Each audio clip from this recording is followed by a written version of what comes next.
My name's Sam Barry. I'm at St Robert's Primary School and this is my Year 3 class. Okay, park it. Let's go through.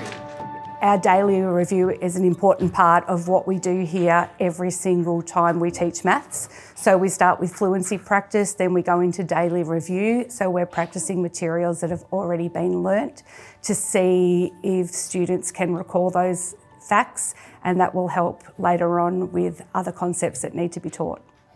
Okay, grade 3s, today we are doing our maths daily review and we are going to start with our choral response and we're going to say these numbers together, just like we do every other time, and I'm going to count you in. 4,173. Thank you. Next one. 19,622. So when the students start, they all have their whiteboards, so they're working independently. When they chin it, that means that I can then check to see how students are tracking. And chin your boards, please. Excellent job.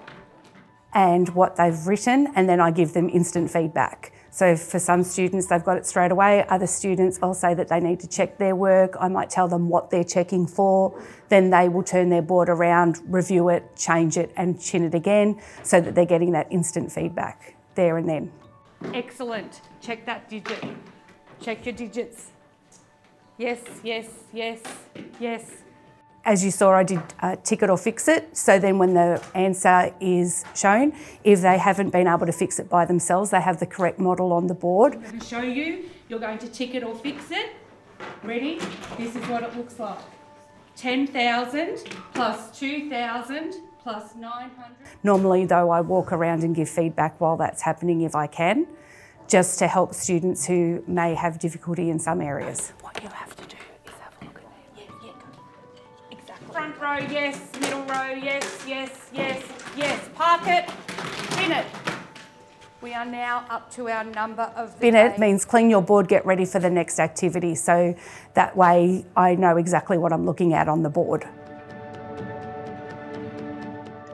It is an effective tool because instead of them just listening to me all the time and me thinking that they've retained that knowledge, I can see independently and individually how students are tracking, and I can make sure then that if I need to, I can check up with that student, catch up with that student. They may need some work on letter formation, reversals, place value. So then that means it's a formative assessment tool for me every day.